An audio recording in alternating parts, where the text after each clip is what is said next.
Dumb Husky and his white cat Shizun. Extra chapters. Tranquil life.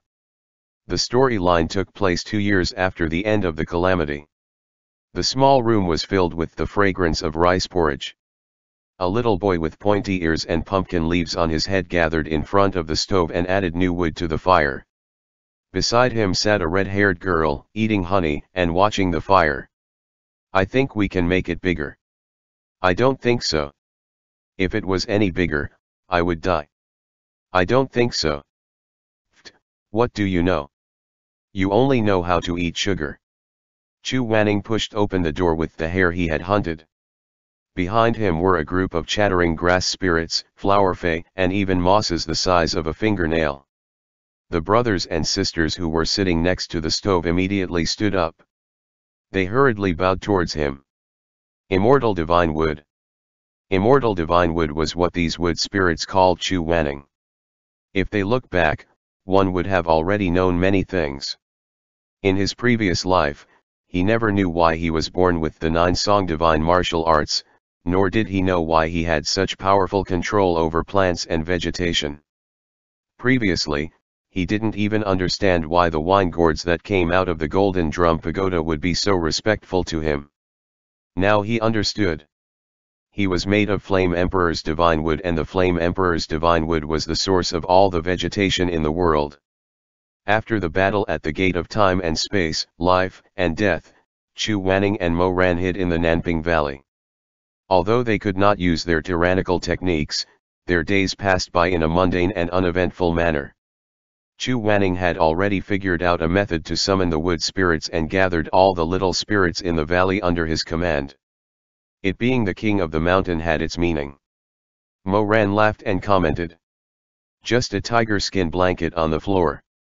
However, Chu Wanning, who ruled over the mountain, was very anxious these days because a few days ago, Xuemeng had sent a message to them, awkwardly indicating that he would come to the Nanping Mountains during the Mid-Autumn Festival and meet up with them. After 2 years, the relationship between Shizun and disciple was no longer as awkward as it had been in the past. Naturally, Chu Wanning was happy to see his former beloved disciple again. Thus, a month before the Mid-Autumn Festival, he began to seriously think about which dishes he should prepare to entertain Xueziming. What is Shizun writing? The candles flickered in the night as Mo Ran approached and hugged Chu Wanning from behind. He rested his chin on Chu Wanning's shoulder and looked at the ink and paper spread out on the table with his inky black eyes. His main intention was to coax his benefactor Gege into bed. He was not really interested in what Chu Wanning was writing. What else could this fellow be doing? Could it be another blueprints that he would send to Villa Master Ma of Dobeo Villa, so that he could create them and sell them for a cheap price? At the end, he would even sincerely write, "The earnings does not need to be mine. Just send them over to Shisheng Peak." As a result, the building price would be much economical than the selling price, so Villa Master Ma would make a profit and chased after Xueziming for the earnings. You're not drawing any blueprints today? Chu Wanning answered absent-mindedly, "How can there be inspiration every day?" Mo Ran rubbed his face and kissed his ear. "Shizun. What's wrong?" Mo Ran straightened up and touched his nose. He couldn't help but suspect that Chu Wanning was sick of seclusion.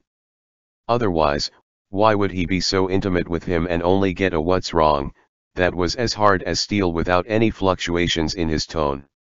He felt like he saw a ghost. It was only at this time that Mo Ran finally started to read what Chu Wanning had written. It was good that he didn't read it before, but with this look, he was so shocked that he took a big step back. "What are you writing?" It was just a question, but this time, it was a sigh filled with fear. Chu Wanning was displeased by his tone.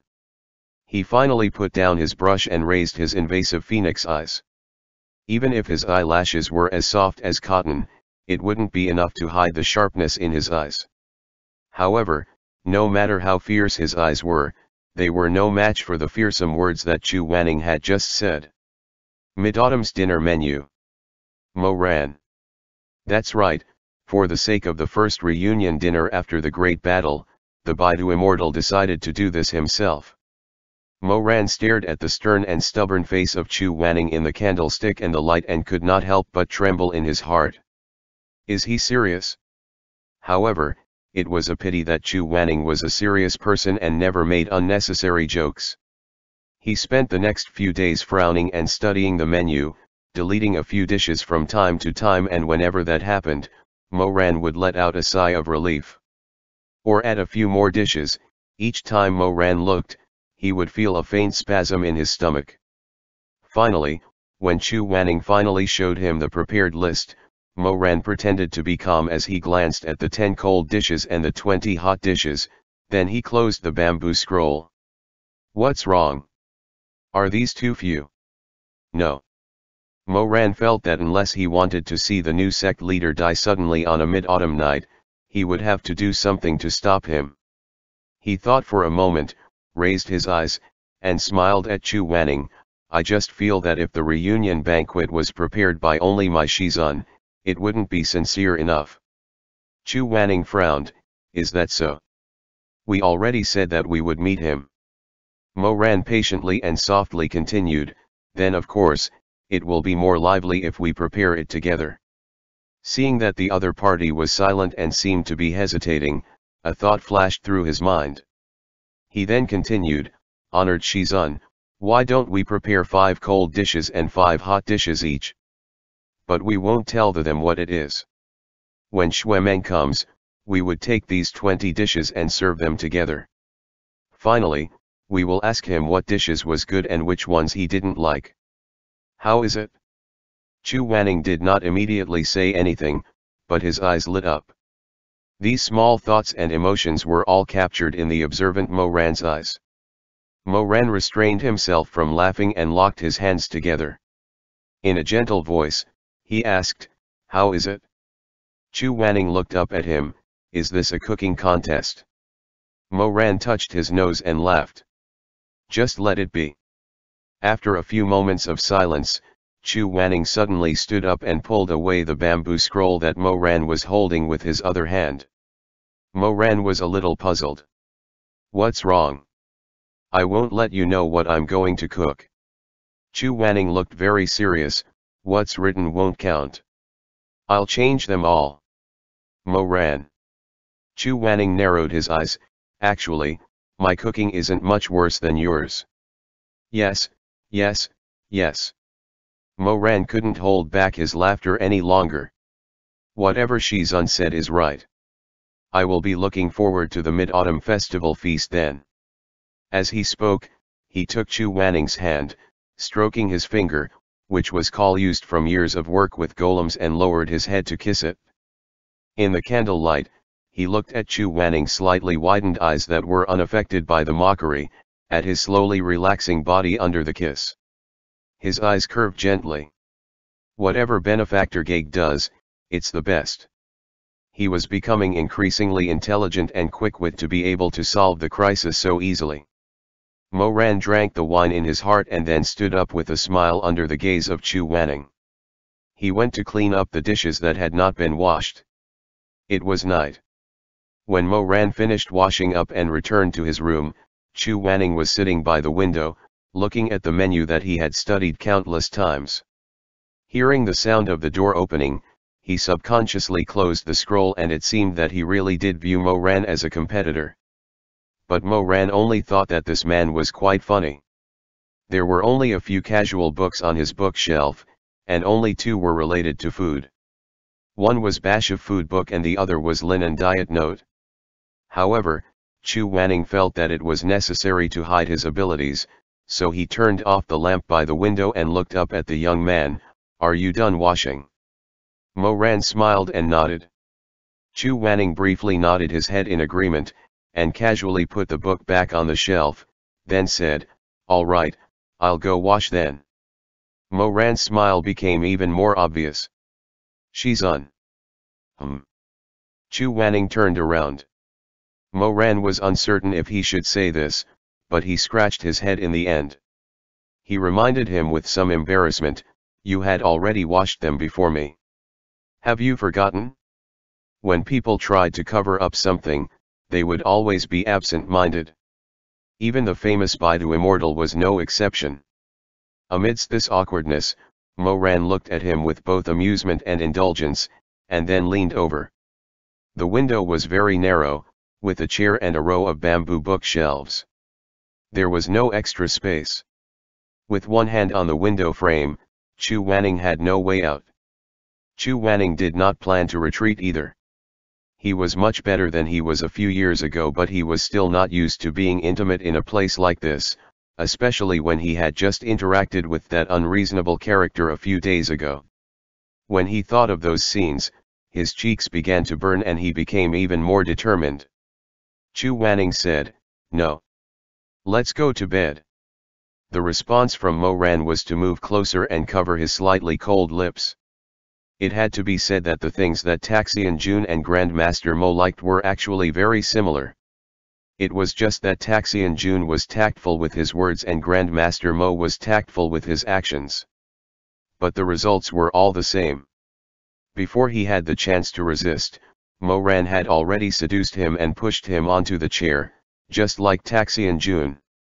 Grandmaster Mo moved his finger and used demonic chi to summon his holy sword Jiangui. He then used Jiangui to tie Chu Wanning's hands and legs to the chair. "Can't you just choose a more normal place?"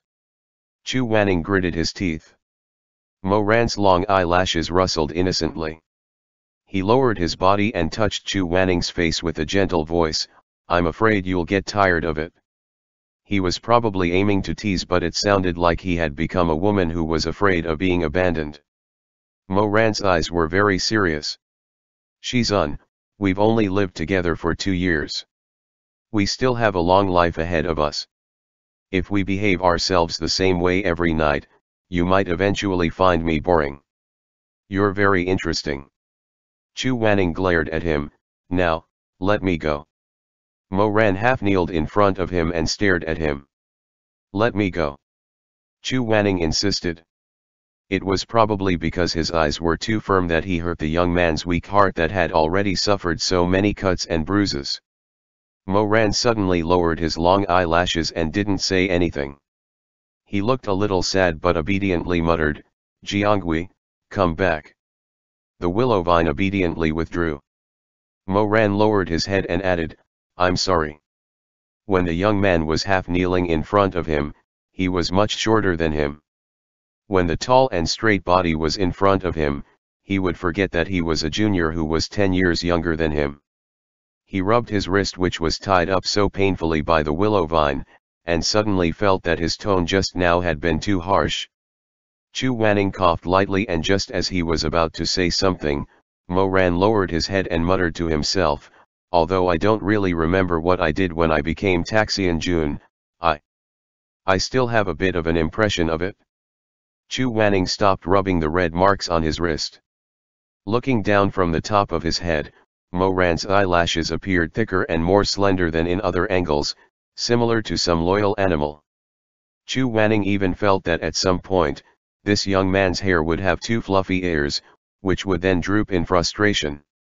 It was accompanied by a non-existent fluffy tail. "I thought you'd like that. But I seem to have made a mistake." "You did make a mistake," Chu Wanning thought in his heart. However, he still reached out his hand and stroked the young man's head. This comforting caress caused Moran to raise his face. His handsome face was filled with the pale yellow light of the candle. The light of the lamp was reflected in his dark eyes. The flickering light looked like 2 twinkling stars. These eyes were very beautiful, but because of grievance, there was a little bit of red at the end of the eyes. "I'm sorry, Shizun. I just wanted to make you happy. I'm sorry for what I did, for making you angry." Suddenly, Chu Wanning could not bear it anymore. He sighed as the strength in his hands slightly increased. However, the younger man's emotions did not ease up. He straightened his neck and stood rooted to the spot like a rock. Chu Wanning tried to coax him out of his maudlin mood a few more times, but nothing happened. In the end, he could not help but say, "Come here." The young man was stunned for a moment before he knelt down and obediently leaned over. Chu Wanning wrapped his arms around the back of his head and pulled him close to his waist. He stroked his soft black hair and sighed, "Idiot." The lanterns were still in the quiet room. Chu Wanning removed the silk ribbon from his hair. His long hair fell down, but he didn't mind. Instead, he used the white ribbon to cover his eyes. There were some things that might not be as shameful if they were not seen. Sometimes, Mo Ran was really stupid. He was stunned for a moment before he asked, "Shizun, what are you doing?" Even though the candle flame was dim and yellow, one could clearly see the color of blood under Chu Wanning's snow-white skin.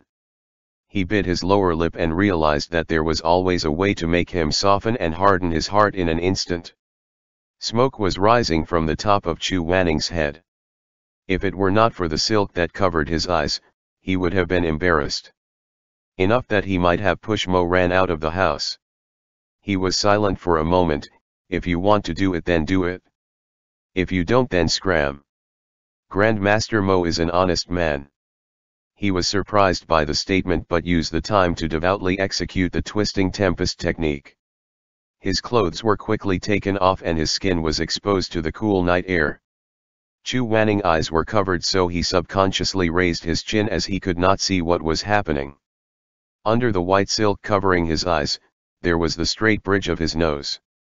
The soft lines extended downwards, drawing people's gazes to his lips. Normally, because Chu Wanning's eyes were too sharp and too cold, everyone who was looking at him would pay attention to those two pools of snow and ice. But now that his eyes were obscured, he had lost the power of his majestic gaze. Thus, Mo Ran naturally discovered that the lower half of his face was actually very soft. It had a fine line to it and his soft pale pink lips looked really delectable. Because he had lost his sight, his lips were parted unconsciously. This posture was like he was asking for a kiss.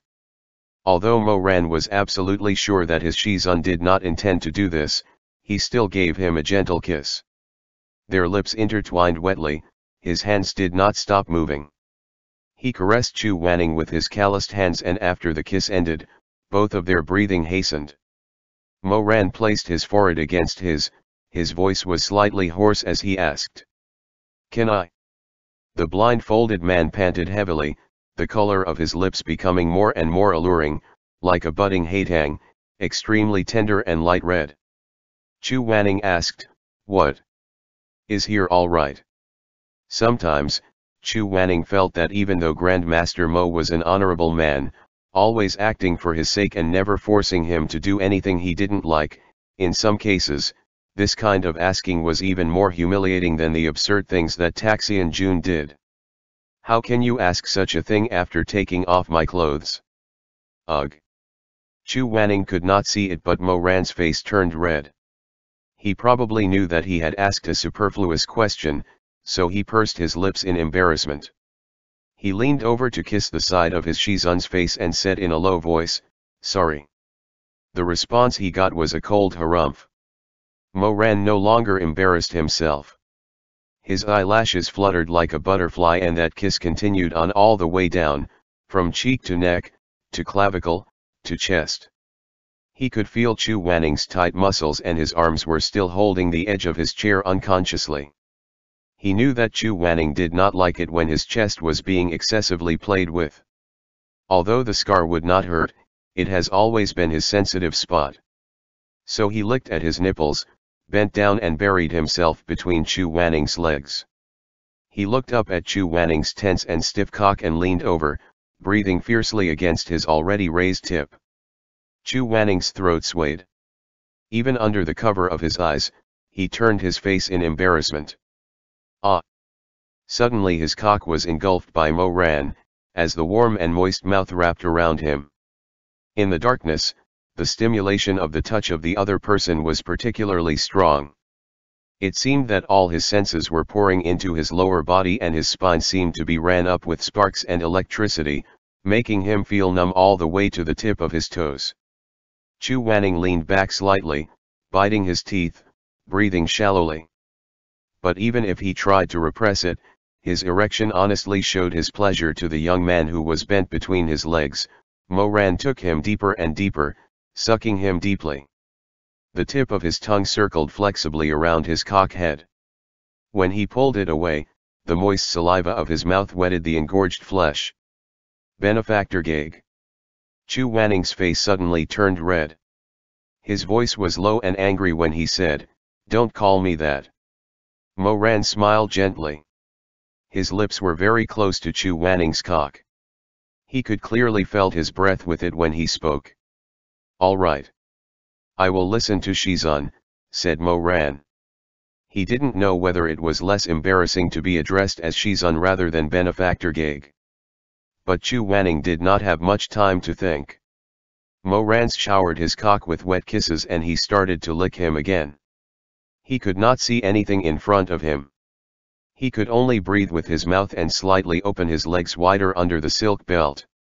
However, he could almost imagine Mo Ran's posture and how the tip of his tongue would lick him. Eventually, when Mo Ran swallowed him deep into his throat, he could not help reaching out his fingertips deep into Mo Ran's hair as he felt himself warmed up as he said, "Enough, enough." Mo Ran did not intend to listen to him this time. Chu Wanning was a very strong person, even in bed.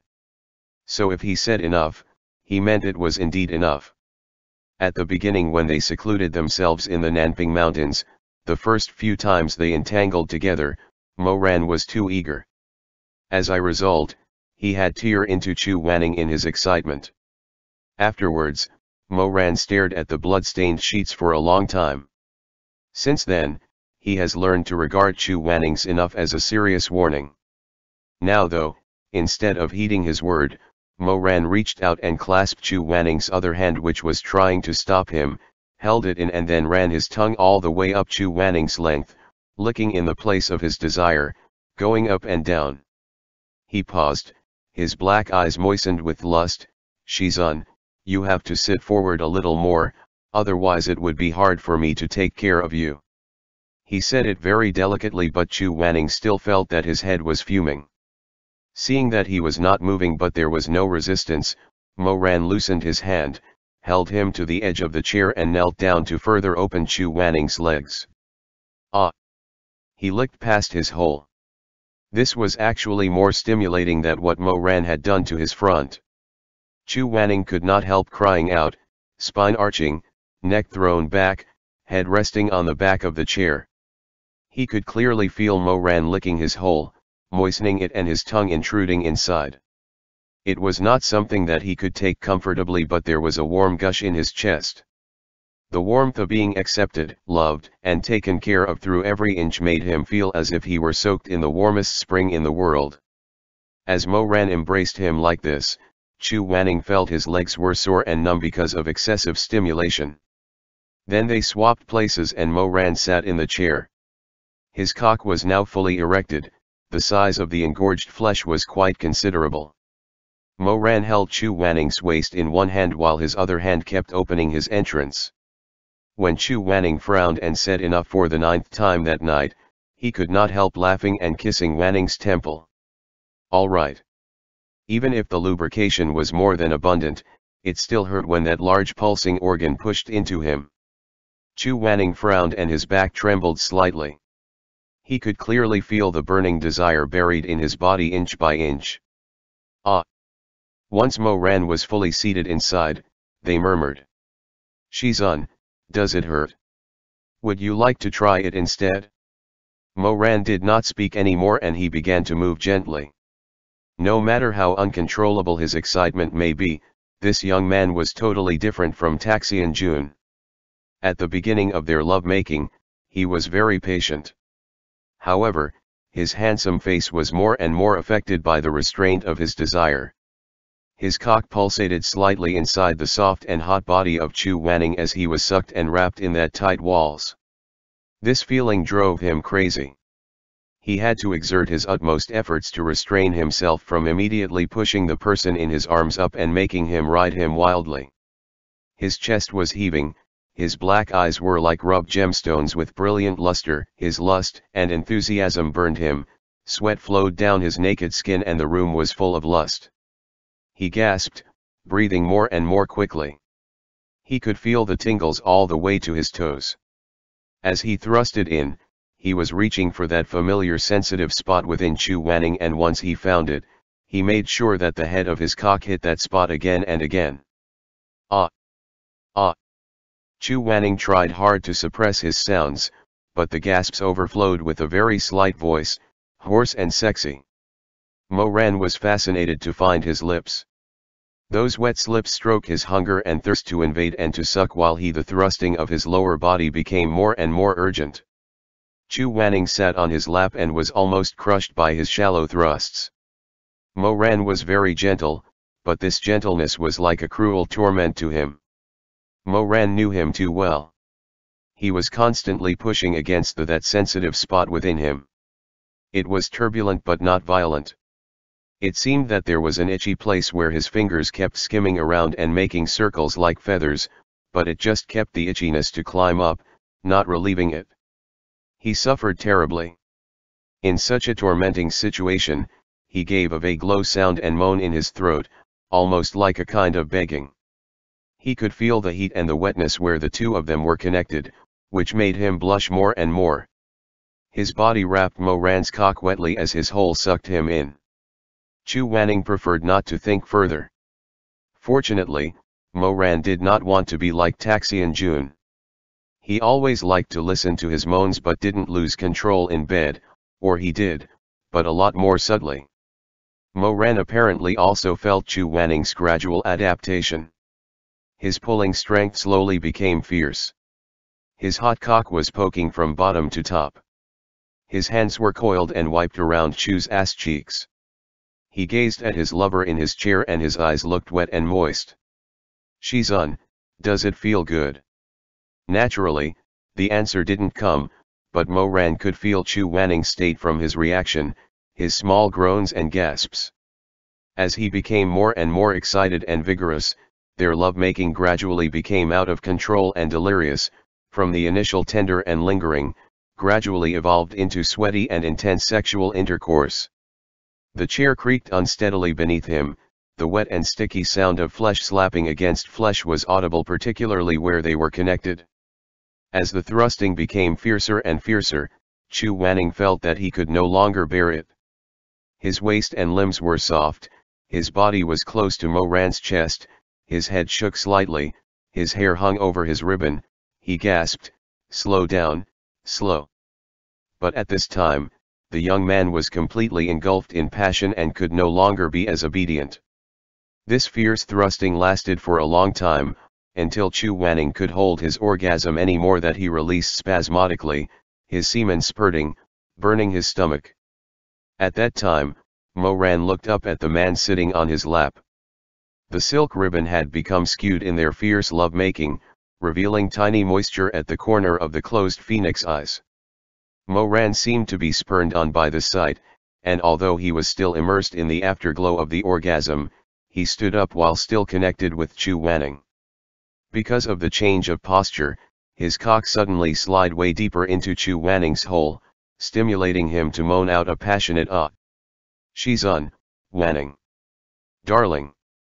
He hugged him, kissed him, and fell down together on the bed.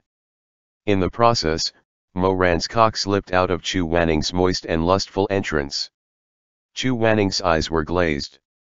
He was someone whose passion peaked when he released, and when Mo Ran's cock was dislodged from his hole, he could feel himself how his hole was contracting, shamelessly longing to be filled again. Thus, he raised his trembling hand and pulled away his blindfold.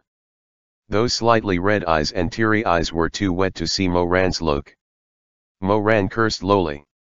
He raised the man's legs on the bed to press his hot and hard sex against Chu Wanning's entrance, just all of his pulsing length pushed forward, entering in one swift motion. He heard the pain and the pleasure of the person below under from his moans. As he could no longer bear it, he whispered "I'm sorry" and held on to Chu Wanning's waist as he thrusted out his whole length, only to enthusiastically thrust it in again inside and fucked Chu Wanning wildly. Caught in the throngs of passion, there was no difference between Taxian Jun and Grandmaster Mo. They would both lost all sense and became addicted to that twitching hot tightness. They were eager to hear more of Chu Wanning's vague and broken groans and gasps. Two solid and symmetrical bodies on the bed were entangled in the blazing heat. Mo Ran opened Chu Wanning's legs very wide to expose his ass, so he instantly pushed his cock went deeply. Ah! Ah! Everything was chaotic, the dense thrusting, the frenzied love-making. It made Chu Wanning feel like a soul floating in the river, which cannot be grasped and could not be controlled. The only real thing was the face of the young man in front of him, who was obsessed with love.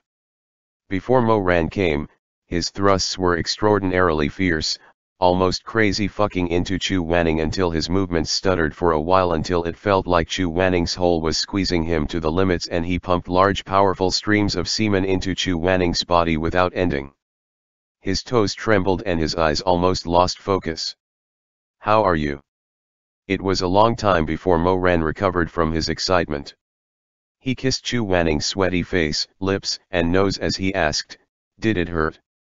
Did you like it?" He looked at the sincere and gentle face of the young man, the man he had lost once, the man who had fallen into hell for him, the man whose body had grown cold in his embrace.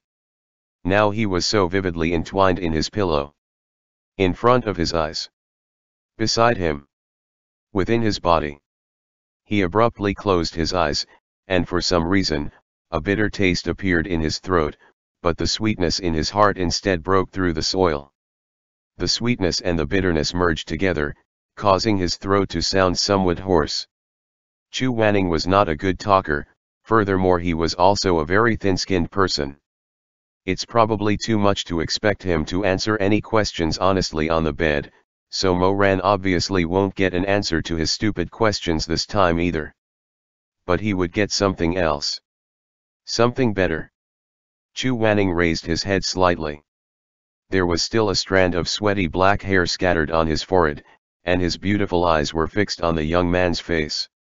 Then he leaned over and kissed the young man's well-shaped lips. He placed his hand on Mo Ran's chest, where there was still a scar.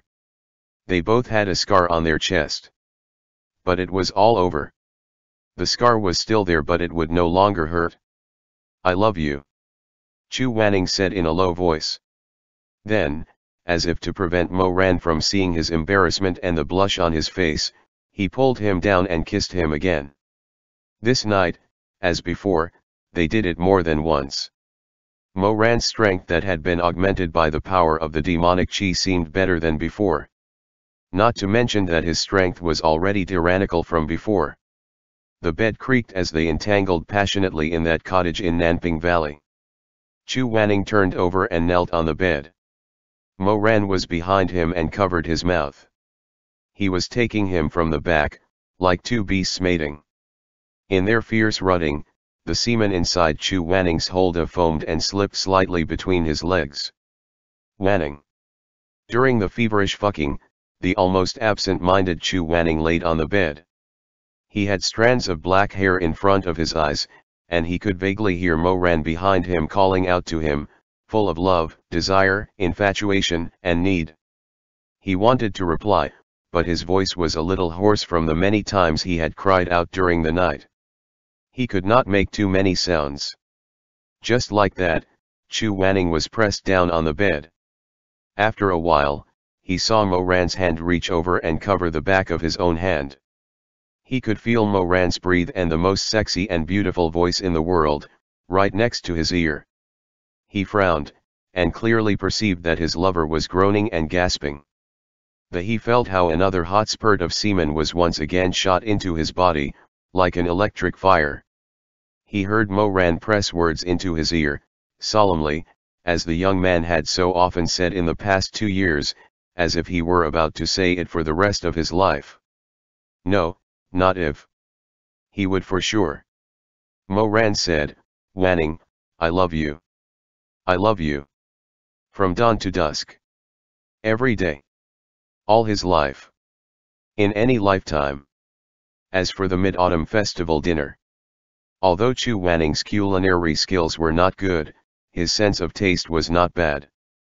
After studying for a long time and still not being able to cook well, and seeing how Mo Ran was already marinating the fish meat without any problems, 3 days before the Mid-Autumn Festival, Chu Wanning finally gave up on the idea of cooking for the Mid-Autumn Festival feast. Thus, the first scene appeared.